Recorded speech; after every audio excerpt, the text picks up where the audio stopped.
Welcome back, reporter. Panel time. Let's bring them in. Daniella Diaz covers politics and Congress for NOTUS. That's News of the U.S. Nicholas Wu, newly minted congressional reporter for Semafor, no longer with Politico. That's great. I'm a disembodied voice. I'm sorry I'm not with you. But Danielle and Nicholas, these are stressful times. Sometimes when there is stress, candy is a great antidote. So if you need more candy than you would typically take, I'm not there to guard it, so you take all the candy you want. First of all, you're both covering Congress. Congress is going to have a conversation later this week about the war in Iran. How do you expect it to go? Danielle, we'll start with you. Well, look, Democrats are hoping that they can get some support on their resolution to limit to restrict what the administration can do in Iran. We already have in the House side Thomas Massie saying that he's going to support this measure to restrict power in Iran. Warren Davidson being one that we weren't expecting, another House Republican who could potentially support this. But there could be some Democrats that don't vote for this measure and side with Republicans on it. It's going to be really tricky, and the Senate's going to take it up as well. But Senator Tim Kaine, from my understanding, he has an op-ed in the Wall Street Journal. Really interesting. He lays out why he thinks that this is really important to happen right now, especially with what happened over the weekend. He's very optimistic that potentially can pass this in the Senate, but it's truly an uphill climb for Democrats to get this through. And Nicholas, the administration is basically saying we have all the authorization we need from 9/11 and the authorization to use military force that arose from that and other conflicts. And they don't really think that Congress needs to weigh, or it certainly doesn't want Congress to weigh in and restrain them now. This is part of why what we're hearing from so many different Republican members of Congress is for the administration to lay out their rationale for striking Iran over the next few days. You know, today, top administration officials were briefing members of congressional leadership, and then tomorrow evening, the full Senate and the full House are going to have the opportunity to hear from those folks. And, you know, folks like Warren Davidson, the Ohio Republican congressman that Daniella mentioned, has been really vocal in saying that, you know, he really wants to hear from the administration about their cause for war. And that is certainly, you know, a sentiment shared by a lot of other members of Congress.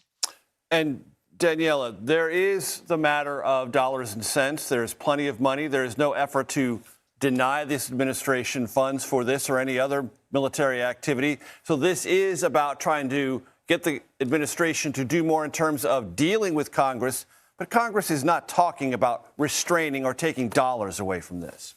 No, it's really about a bigger picture, Major. Just the fact that we've seen time and time again the Trump administration bypass Congress to make these decisions that we've seen happen in Venezuela, now what's happening in Iran. And a lot of members, especially Democrats, because it's, of course, a Republican administration, raise their hands and say there used to be checks and balances. Congress used to approve strikes like what happened in Iran this past weekend, and that's not the case of what we're seeing. I mean, we heard Marco Rubio, Secretary of State Marco Rubio, say today that they didn't need to run through Congress for any sort of decision making for any action they took against Iran. So they're standing by that argument, and of course, all Republicans, majority, I should say, of Republicans standing by the administration on that decision. Nicholas, we've got a big Texas primary tomorrow. Lots of eyes on the Republican Senate primary. John Cornyn, Ken Paxton, the sitting attorney general, John Cornyn, the incumbent senator, and help me now, Wesley Hunt. Yes, I had him on the program. All three running for that. And then on the Democratic side, Jasmine Crockett and James Tallarico. Your sense of things? Well, as things stand right now, you know, polling has really been all over the place on this race.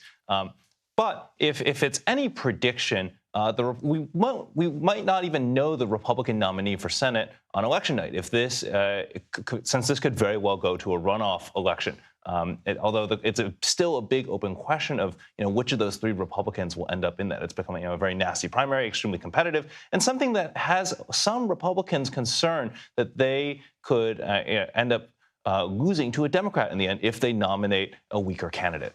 And Daniella, your sense of Tallarico and Jasmine Crockett? Major, I spent a week in Texas, my home state, and I really felt it could be either one that wins this primary. You could see that Jasmine Crockett has name ID. That's what she knows that she has.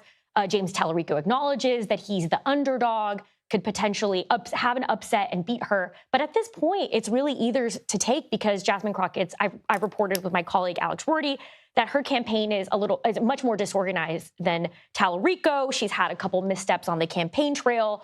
There were some issues with her accusing Tallarico's super PAC of taking out racist ads against her. He had to respond to that. I mean, it's really been an ugly back and forth between the two.